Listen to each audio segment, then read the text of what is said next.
सबसे पहले हम आपको बताने वाले हैं equivalent normal series. Equivalent normal series, normal series. दो नॉर्मल सीरीज जो हैं वह इक्विवेलेंट कब कहलाएंगे? हमारे पास अगर दो नॉर्मल सीरीज है तो दो नॉर्मल सीरीज को हम इक्विवेलेंट कब कहेंगे, या दो कंपोजिशन सीरीज है उसको हम इक्विवेलेंट कब कहेंगे, है ना? तो इफ S1 एक हमारा सीरीज है, S1 इज इक्वल टू लिख दिया हमने G0, G0 is a subset of G1, G1 is a subset of G2, इस प्रकार से है ये।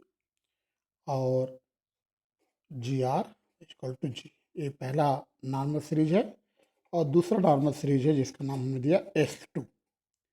S2 में है G0 days subset of G1 days subset of G2 days, इस प्रकार से GS डेज। दो नॉर्मल सीरीज हमारे पास है। फर्स्ट नॉर्मल सीरीज S1 है और दूसरा नॉर्मल सीरीज S2 है। अब ये दोनों नॉर्मल सीरीज जो है इक्विवेलेंट कब कहलाएंगे, मतलब इन दोनों नॉर्मल सीरीज को हम इक्विवेलेंट कब कहेंगे? इसके लिए कंडीशन ये है कि इसकी जो फैक्टर है और इसके जो फैक्टर है आपस में आइसोमॉर्फिक होना चाहिए। इसके फैक्टर है, इसका फैक्टर क्या होगा? G1 अपान G0, G2 अपान G1, है ना, G3 अपान G2। और इसका फैक्टर होगा G1 डेज अपान G0 डेज, G2 डेज अपान G1 days.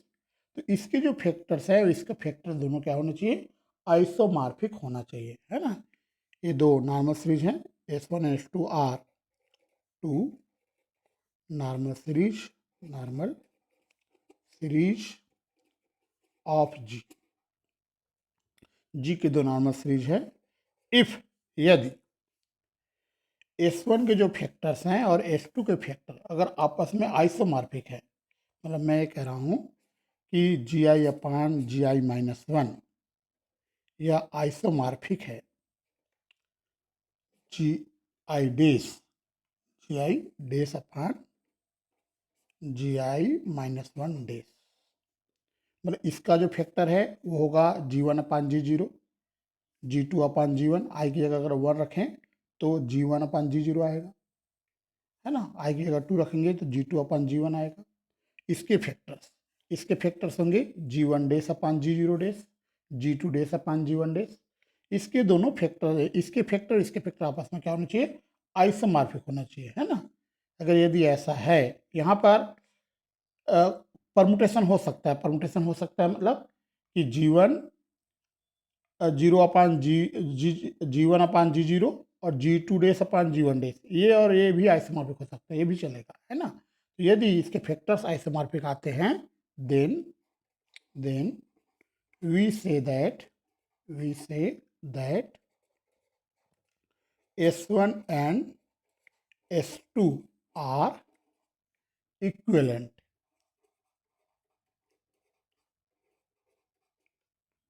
Normal series. Equivalent बनने के लिए क्या बताया मैंने कि पहले सीरीज का जो फैक्टर है और दूसरे सीरीज का जो फैक्टर है आपस में आइसोमॉर्फिक होना चाहिए, लेकिन इसमें परमुटेशन अलाउ है। मतलब कि जरूरी नहीं कि इसका पहला फैक्टर इसके पहले फैक्टर का ही आइसोमॉर्फिक हो। ऐसा भी हो सकता है इसका फर्स्ट फैक्टर इसके सेकंड फैक्टर के आइसोमॉर्फिक हो और इसका जो फर्स्ट फैक्टर है इसके सेकंड फैक्टर से आइसोमॉर्फिक हो, ये भी चल सकता है ना। तो दो जो कंपोजिशन सीरीज हैं या दो नॉर्मल सीरीज है वो इक्विवेलेंट तभी होंगी जब उसके फैक्टर्स आइसोमॉर्फिक होते हैं। आप इस प्रकार से डेफिनेशन याद रख लीजिए। Two composition series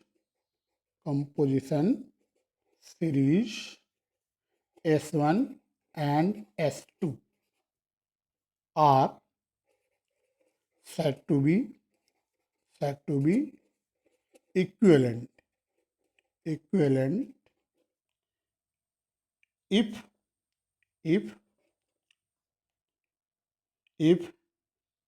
its factors, if factor आप लिखो, factors of the series S1 is, or factors of the series S1 are isomorphic to the factors of the series S2 after some permutation. After some permutation. After some permutation का मतलब यह है कि S1 जो series है इसका पहला factor S2 series के पहला फैक्टर के ही आइसोमॉर्फिक हो, ये जरूरी नहीं है। ऐसा भी हो सकता है कि S1 सीरीज का पहला फैक्टर S2 सीरीज के दूसरे फैक्टर के आइसोमॉर्फिक हो, है ना। जैसे मैं आपको एक बार फिर समझाता हूँ। इसका पहला फैक्टर होगा G1 अपान G0, अब इसका पहला फैक्टर होगा G1 डैश अपान G0 डैश। तो जरूरी नहीं कि पहला वाला पहले वाले के ही आइसोमॉर्फिक हो सकता है कि इसका जो पहला फैक्टर है इसके दूसरे फैक्टर के आइसोमॉर्फिक हो। इसका जो दूसरा फैक्टर होगा G2 डैश अपान G1 डैश, है ना। ये भी हो सकता है कि इसका पहला फैक्टर इसके दूसरे फैक्टर का आइसोमॉर्फिक हो, या इसका पहला फैक्टर इसके दूसरे फैक्टर का आइसोमॉर्फिक हो। ऐसा भी अगर होता है तो भी ये दोनों सीरीज इक्विवेलेंट नॉर्मल सीरीज कहलाएंगे, है ना। एक एग्जाम्पल हम आपको देते हैं।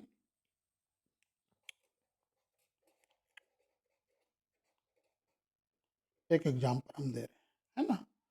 हमने मान लिया है the composition series of composition series of the composition series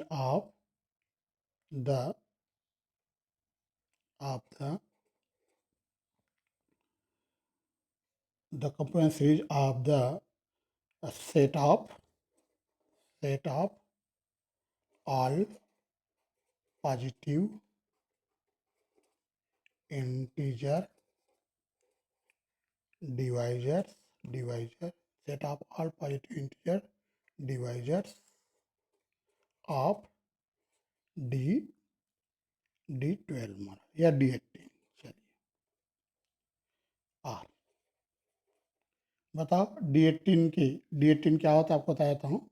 D18 के बारे में आपको पता होगा।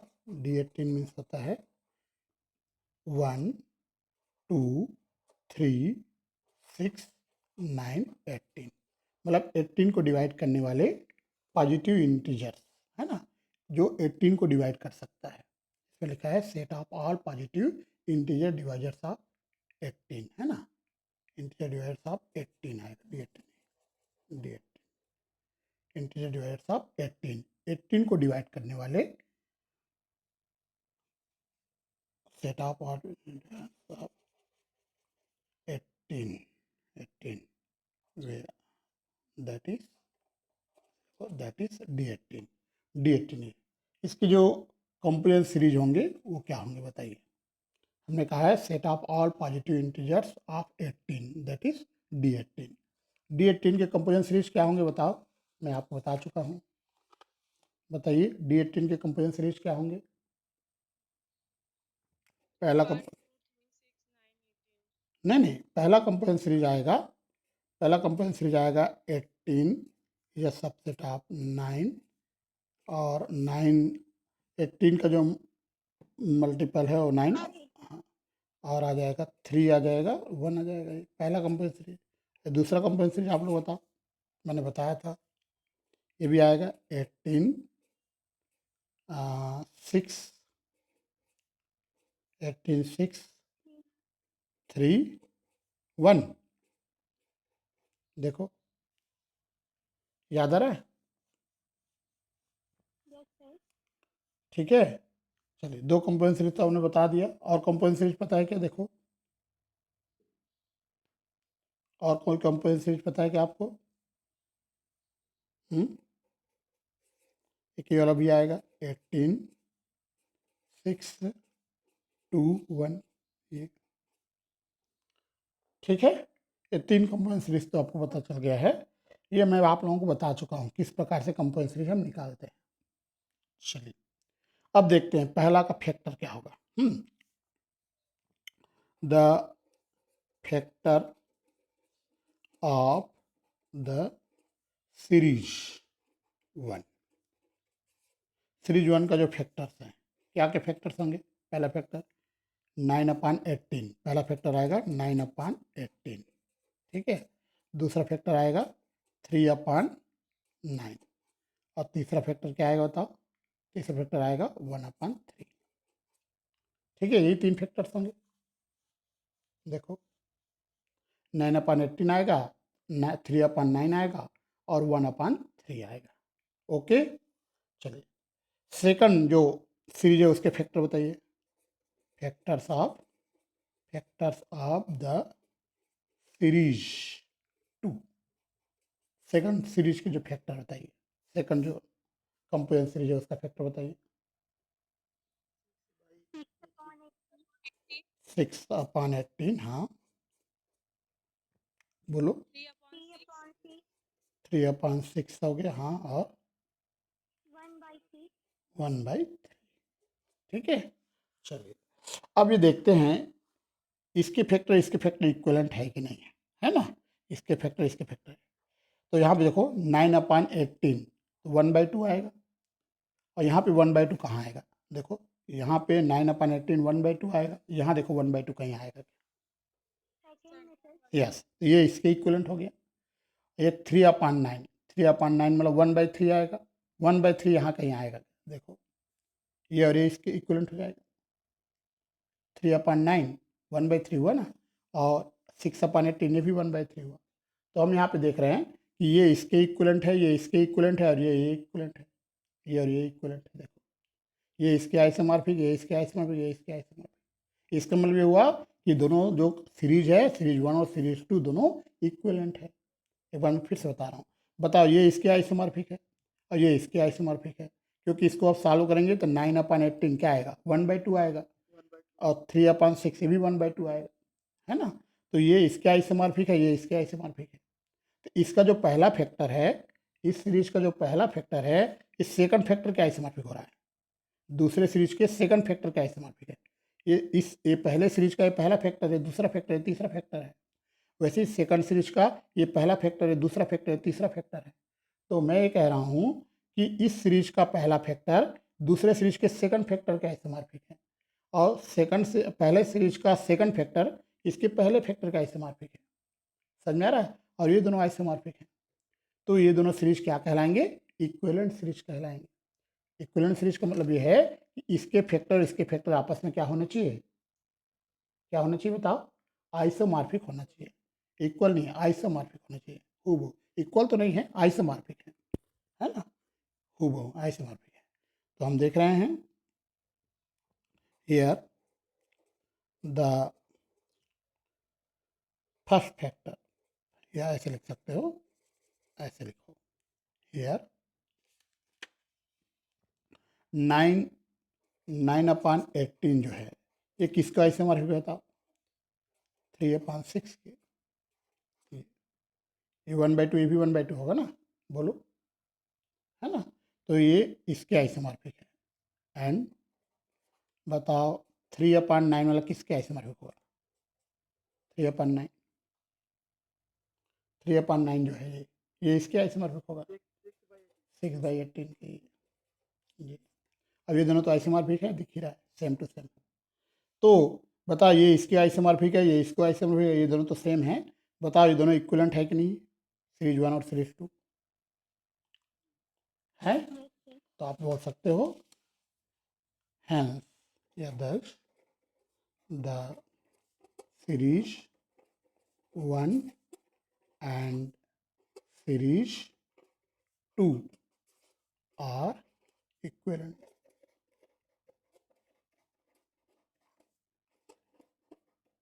तो इक्विवेलेंट का मतलब ये है कि पहला सीरीज दूसरे सीरीज के, पहला सीरीज का जो फैक्टर है दूसरे सीरीज के फैक्टर के आइसोमॉर्फिक होना चाहिए, ठीक है। चलिए मैं आप लोगों को पढ़ाने वाला हूँ जॉर्डन होल्डर थ्योरम। अब मैं हेडिंग डाल रहा हूँ जॉर्डन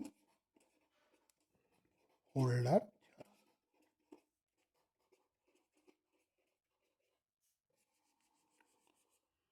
जॉर्डन होल्डर थ्योरम। सबसे पहले हम देंगे इसका स्टेटमेंट, फिर हम इसका प्रूफ देंगे। Jordan Hölder theorem, any two composition series, any two composition series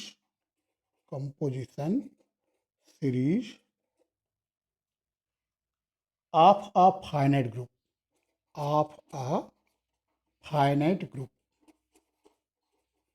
any two composition series of a finite group are equivalent.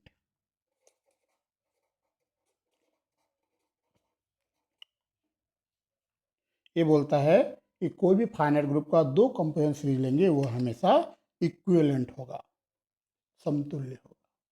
ठीक है, any two composition series of a finite group are equivalent. चलिए इसका proof देखते हैं। कोई भी दो composition series लेंगे किसी भी फाइनाइट ग्रुप का तो वो इक्विवेलेंट होगा। मान लेते हैं late G B a finite group. जी एक फाइनाइट ग्रुप है। फाइनाइट ग्रुप मतलब जी में अवयवों की संख्या निश्चित है, मतलब जी के अंदर नंबर ऑफ एलिमेंट फाइनाइट है। तो जी क्या है? फाइनाइट ग्रुप है। तो फाइनाइट ग्रुप है मतलब इसका जो ऑर्डर है वह निश्चित होगा। इसका ऑर्डर आप एन मान सकते हो, है ना। जी का ऑर्डर क्या मान सकते हो? एन मान सकते हो। तो यहाँ पर हमने जी को फाइनाइट ग्रुप मान लिया है। अब हम इसका प्रूफ जो है इंडक्शन मेथड से देंगे। हम लिख देते हैं we prove the theorem by induction on order of G पर हम ऑर्डर ऑफ जी पर इंडक्शन मेथड से लगाएंगे, है ना। लिख देते हैं we will prove the theorem by induction method on order of G. तो ऑर्डर ऑफ जी पर इंडक्शन मेथड लगाएंगे और हम इसका प्रूफ देंगे। ठीक है, तो सबसे पहले आपको स्टेटमेंट एक बार और समझा देता हूँ। आपका स्टेटमेंट है any two composition series of a finite group. Finite group का कोई भी दो कंपोजिशन सीरीज है वह इक्विवेलेंट होता है, ठीक है। और मैं इसका प्रूफ किस मेथड से देने वाला हूँ? इंडक्शन मेथड से।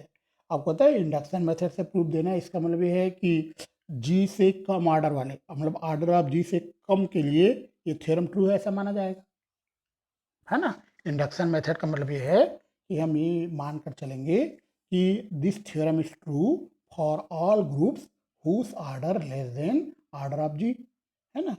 कि जी के ऑर्डर से कम ऑर्डर वाले जितने भी ग्रुप हैं उनके लिए यह जो थ्योरम है वह ट्रू है, वह सत्य है, ऐसा हम एग्ज्यूम करके चलेंगे। फिर ऑर्डर ऑफ जी के लिए प्रूफ देंगे। तो हमने यहाँ लिखा है कि we will prove the theorem by induction on order of G. तो हम एग्ज्यूम कर लेते हैं suppose the theorem is true for all groups whose order less than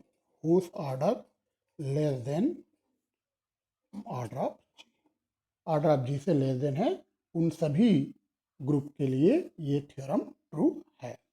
अब हम दो कंपोनेंट सीरीज ले लेते हैं जी के, क्योंकि हमें यहाँ प्रूव करना है any to component series of a finite group. यहाँ पे जी फाइनाइट ग्रुप है हमारा, तो जी का कोई भी दो कंपोनेंट सीरीज वो इक्विवेलेंट होना चाहिए। तो हम मान लेते हैं दो component series. Consider any two composition series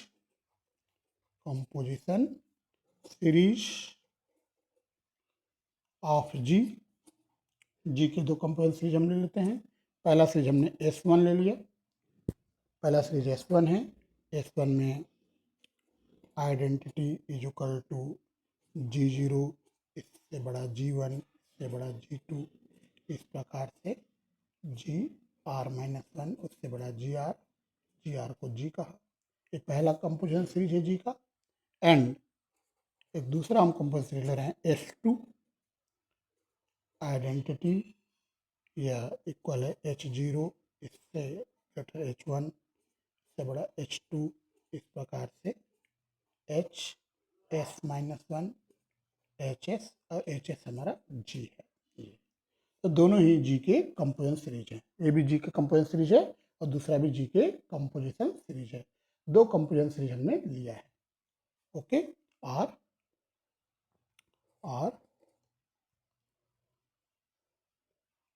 composition series यहाँ लिखा है, ऊपर लिख दिया है, आर और लिखी जरूरत है ना। तो दो कंपोजिशन सीरीज हमने, अब मुझे इन दोनों कंपोजिशन सीरीज को क्या बताना है, बताइए। स्टेटमेंट देखिए एक बार फिर से, लिखता है any two composition series of a final group are equivalent. दो कंपोजिशन सीरीज क्या होना चाहिए, इक्विवेलेंट होना चाहिए, समतुल्य होना चाहिए। ठीक है, तो बताओ इन दोनों कंपोजिशन सीरीज को मुझे क्या बताना है, बताइए। इक्विवेलेंट बताना है, S1 और S2 दोनों को मुझे इक्विवेलेंट प्रूफ करना है ना। इफ यदि GR-1 और HS-1 इक्वल हो जाए, इसका जो मैक्सिमम इसका जो बताओ सबसे मैक्सिमल सब ग्रुप है GR-1, उससे बड़ा तो G है, और इसका मैक्सिमल सब ग्रुप है HS-1। अगर ये दोनों इक्वल हो जाए, अगर ये दोनों इक्वल हो जाए तो S1 S2 इक्विवेलेंट हो जाएंगे। क्यों, क्योंकि हमने कहा है कि the theorem is true for are group whose order less than order of G। इसका भी आर्डर G के आर्डर से छोटा होगा, इसका भी आर्डर G के आर्डर से छोटा होगा, और G के आर्डर से कम वाले के लिए थ्योरम ट्रू है ना। तो अगर ये दोनों इक्वल हो जाए, अगर GR-1 HS-1 इक्वल हो जाए, तो इसका जो आर्डर है G के आर्डर से कम है, और इसका जी आर्डर G के आर्डर से कम है, क्योंकि ये G का सब ग्रुप होगा, ये भी G का सब ग्रुप होगा। अब ये दोनों अगर इक्वल हो जाए तो S1 S2 क्या हो जाएंगे, इक्विवेलेंट हो जाएंगे। तो हम लिख सकते हैं, अगर GR-1 और HS-1 इक्वल हो जाता है, then S1 is equivalent to S2। ये कहाँ से आया, कहाँ से आ रहा है, बाय अवर इंडक्शन हाइपोथेसिस, है ना। इंडक्शन हाइपोथेसिस, या पूरा आप लिखना तो लिख सकते हो, देन ऐसे लिख लो पूरा, ये मतलब देन बाय अवर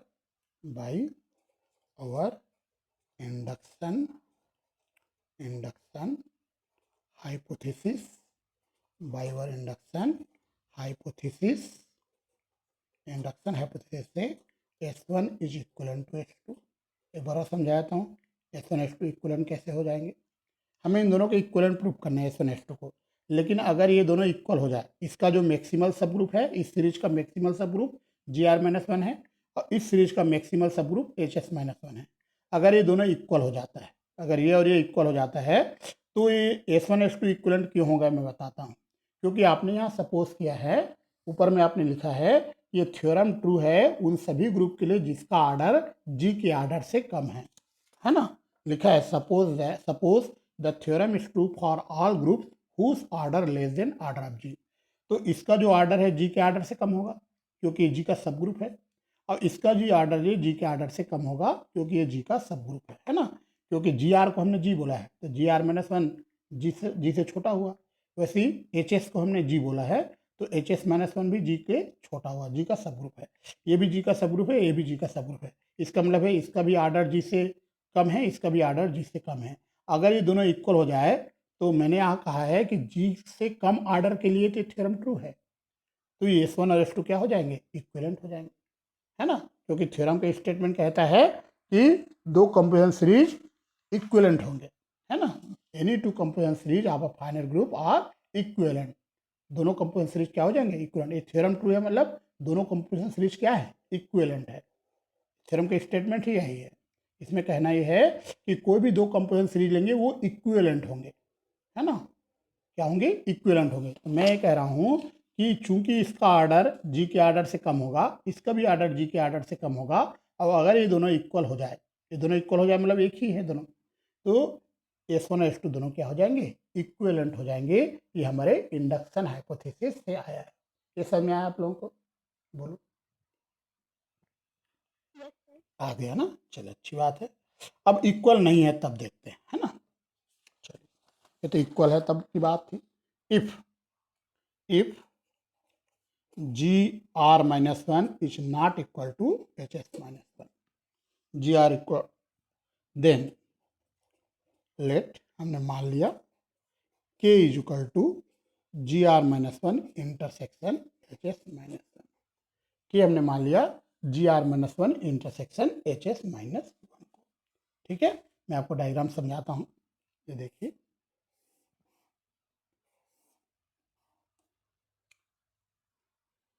ये हमारा पूरा जी है, ये पूरा जी है।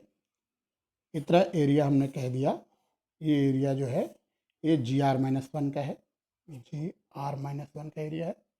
और ये एरिया जो है ये जो एरिया है इसको हमने कहा एच एस माइनस वन का है। तो ये जो एरिया है बताइए, अभी जो हाईलाइट कर रहा हूँ, इस एरिया को आप क्या बोलोगे?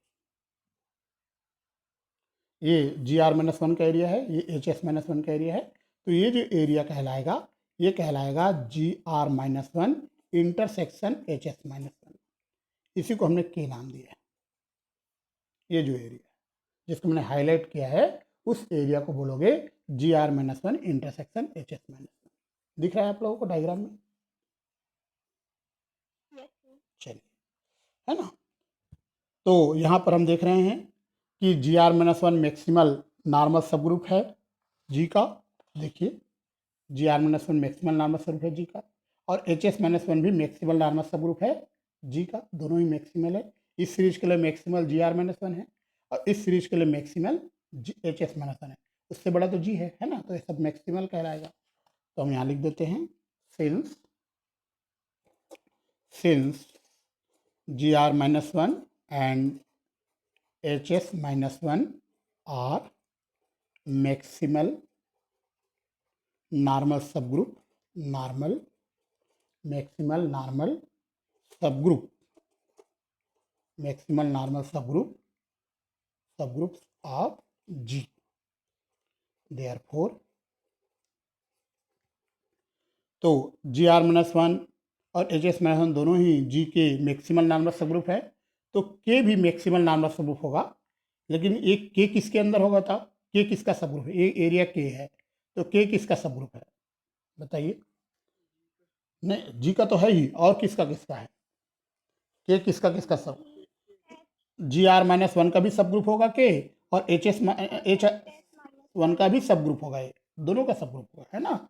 ये और ये दोनों ही जी के मैक्सिमल नॉर्मल सब ग्रुप है। ये भी जी का मैक्सिमल नॉर्मल सब ग्रुप है, ये भी जी का मैक्सिमल नॉर्मल सब ग्रुप है। तो के जो है इन दोनों का मैक्सिमल नॉर्मल सब ग्रुप होगा, मतलब के जो है इसका भी मैक्सिमल नॉर्मल सब ग्रुप होगा, और इसका भी मैक्सिमल नॉर्मल सब ग्रुप होगा। तो हम लिख सकते हैं देयरफॉर के is also, therefore k is also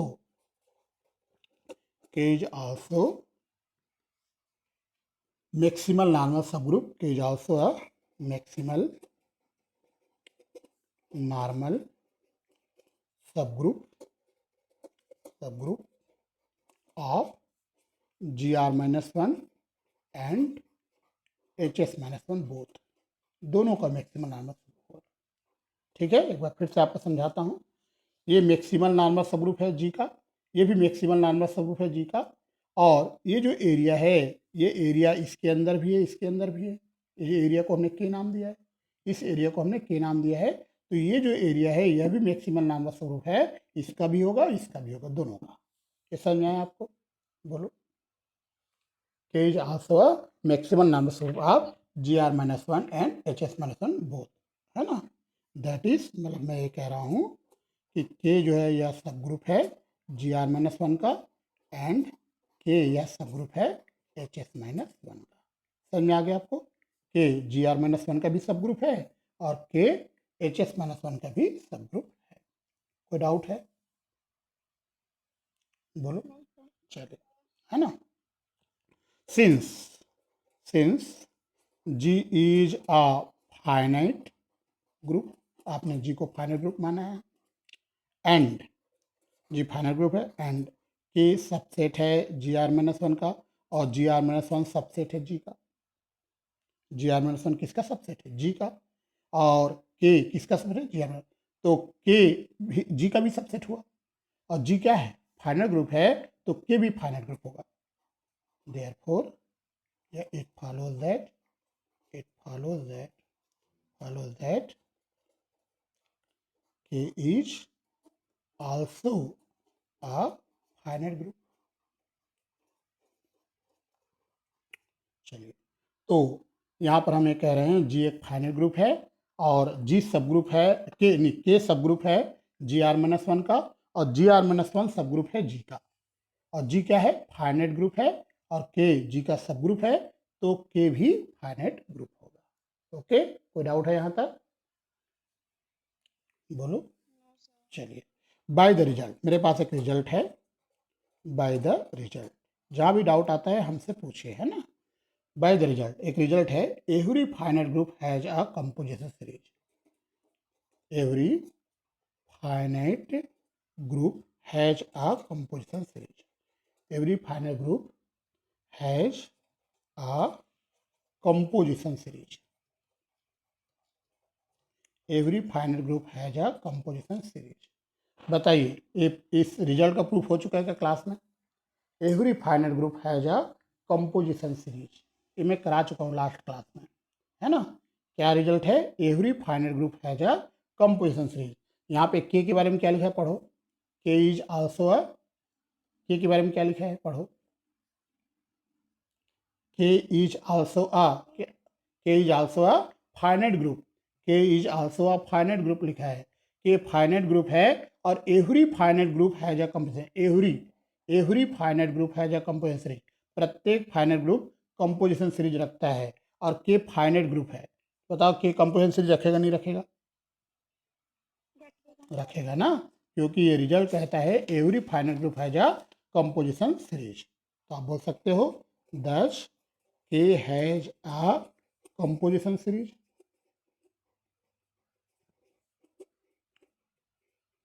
के हैज अ कंपोजिशन सीरीज। चलिए, उसका नामकरण करते हैं से।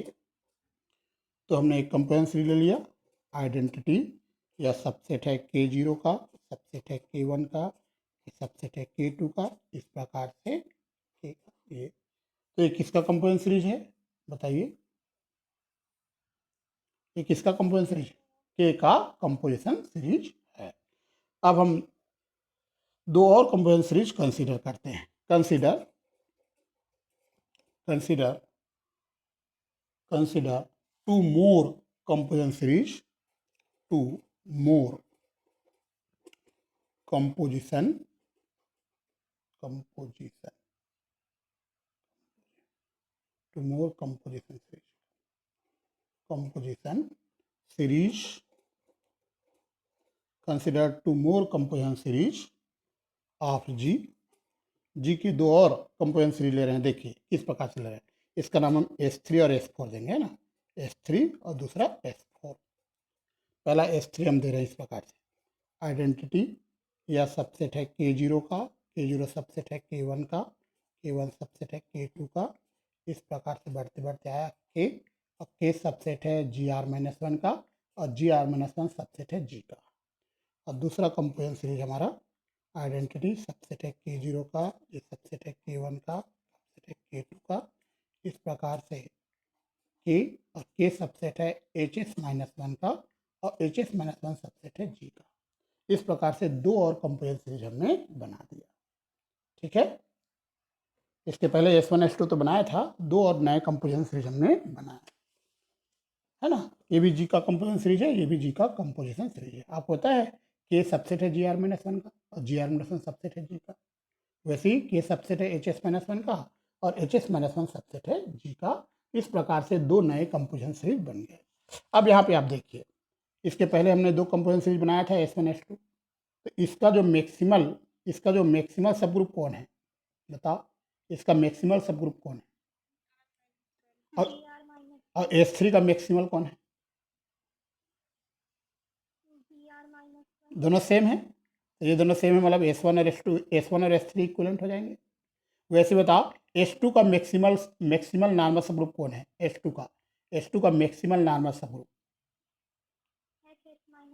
और S4 का? तो दोनों का मैक्सिमल नॉर्मल सब ग्रुप सेम है, मतलब S2 और S4 इक्विवेलेंट हो जाएंगे, है ना। तो यहाँ पे आप बोल सकते हो by our induction hypothesis, by our induction hypothesis, hypothesis S1 is equivalent to S3 and S2 is equivalent to S4। ये समझ में आया? एक बार फिर समझाऊं कि आगे समझ में S1 और S3 इक्विवेलेंट है और S1 और S2 और S4 इक्विवेलेंट है। मैं इसलिए बोल रहा हूँ, एक बार और समझाता हूँ आपको।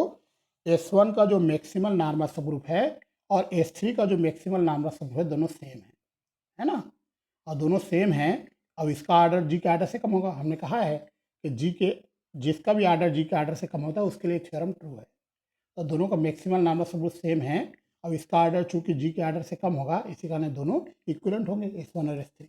वैसे ही S2 का मैक्सिमल नॉर्मल सबग्रुप और S4 का मैक्सिमल नॉर्मल सबग्रुप सेम है। देखो S2 का मैक्सिमल नॉर्मल सबग्रुप कौन है? S2 सीरीज का, बताओ। HS-1 है। और S4 सीरीज का भी मैक्सिमल नॉर्मल सबग्रुप HS-, दोनों सेम है। तो S2 और S4 इक्विवेलेंट हो गए और S1 और S3। समझ में आया क्या आप लोगों को? चलिए, अच्छी बात है। अब मैं आप लोगों को बताने वाला हूँ डायमंड आइसोमॉर्फिज्म थ्योरम। उसका जरूरत पड़ेगा अभी। हम आगे बढ़ रहे हैं by diamond isomorphism theorem. Diamond isomorphism theorem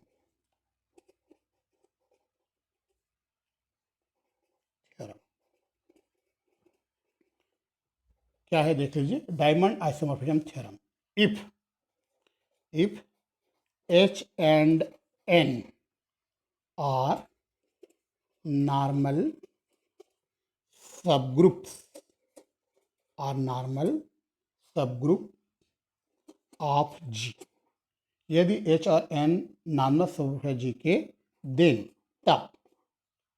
तब H dot N upon H यह आइसोमॉर्फिक होता है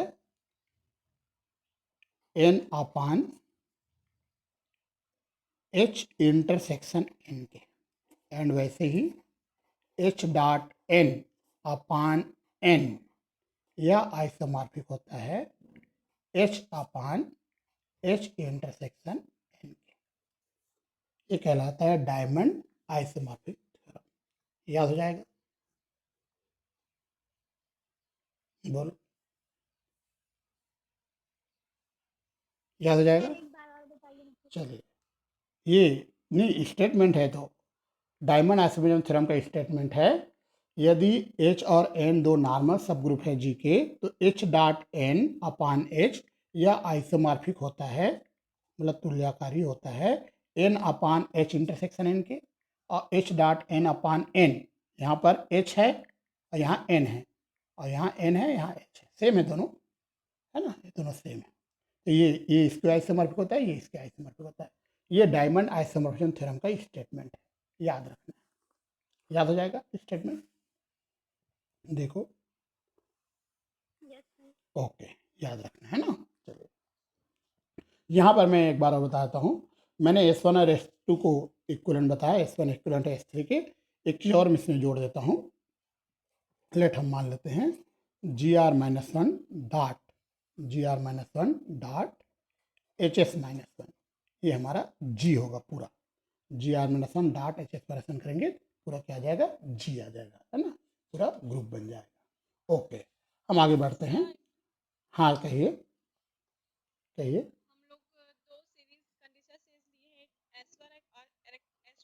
हाँ जी, हाँ, जी का ही कंपोजिशन सीरीज है दोनों। हमने तो लिखा है consider any two composition series of G. G के ही दोनों कंपोजिशन सीरीज है। ये भी जी का कंपोजिशन सीरीज है, ये भी जी का कंपोजिशन सीरीज है। ग्रुप तो एक है ना, उसके दो कंपोजिशन सीरीज हमने बनाया है, एक S1 दूसरा S2। ठीक है, और ये S3 और S4 भी जी के ही कंपोजिशन सीरीज लिखा है ना। Consider two more composition series of G, G के ही दोनों कंपोजिशन सीरीज है, S3 और S4। यहाँ S1 इक्विवेलेंट है S3 के, S2 इक्विवेलेंट है S4 के, है ना। और GR-1 इसका मैक्सिमल सब ग्रुप है और HS-1 भी इसका मैक्सिमल। इन दोनों का डाट करेंगे, पूरा G आएगा। G से बड़ा तो हो नहीं सकता, है ना। चलिए, तो इसका हम यूज करना चाहते हैं डायमंड आइसोमॉर्फिज्म थ्योरम का। एक मिनट है, H की जगह मैं लिख रहा हूँ GR-1 और N की जगह लिख रहा हूँ HS-1। ठीक है, बता एच की जगह मैंने क्या लिखा, बोलो बोलो, एन की एच की जगह क्या लिख रहा हूँ, बोलो, और एन की जगह एच एस माइनस वन ना, तो इस प्रकार से आ जाएगा G R minus one intersection H S minus one. ये देखो डायमंड आइसोमेरिज्म थ्योरम को आप देखिए, मैंने क्या किया है, एच की जगह लिखा है जी आर माइनस वन और एन की जगह लिखा है H S minus one.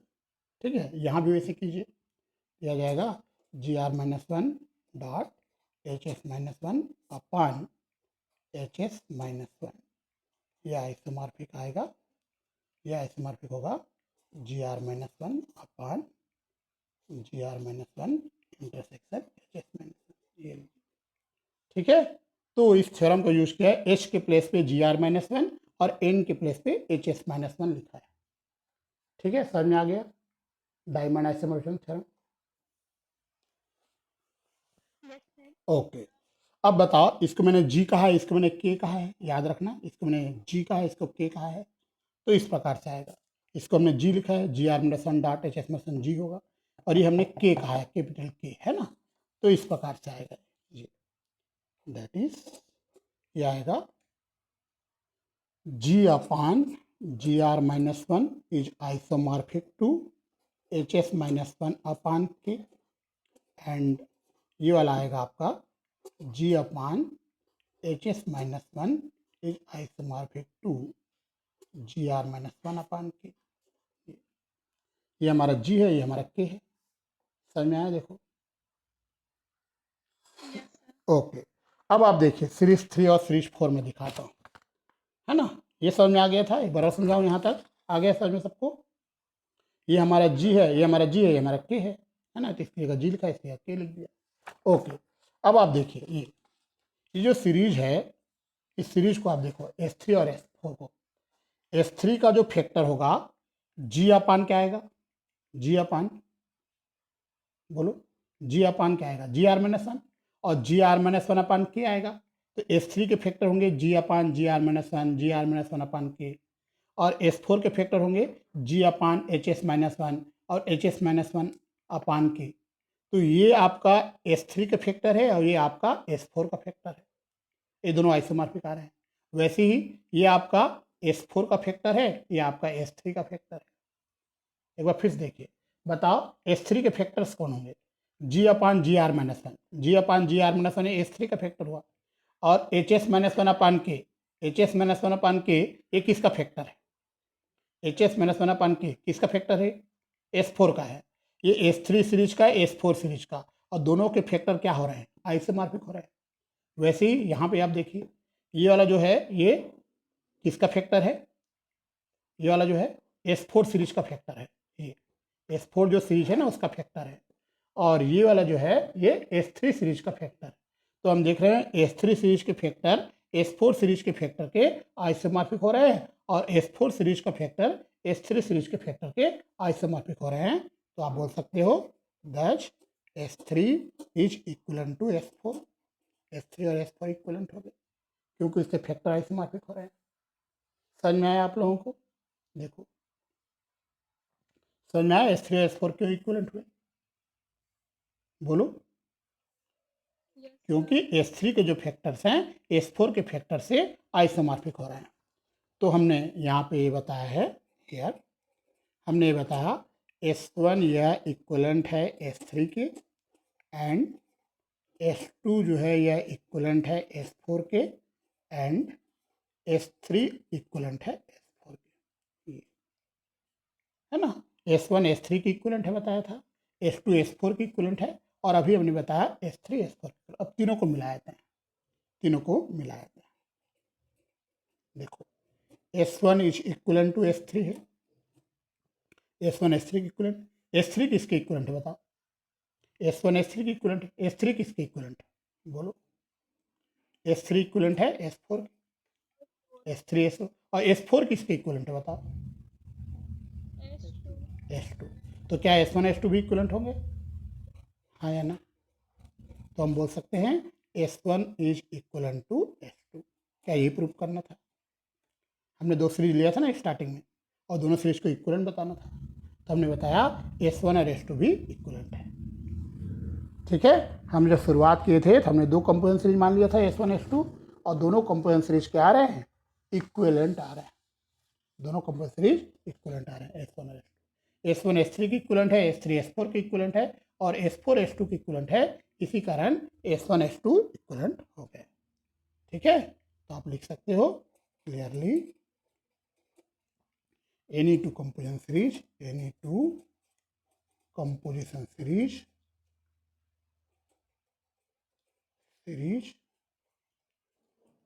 of a finite group, any two composition series of a finite group are equivalent। Final group का कोई भी दो कंपोनेंट सीरीज है वह इक्विवेलेंट होता है, समतुल्य होता है। समझ में आ गया? बोलो।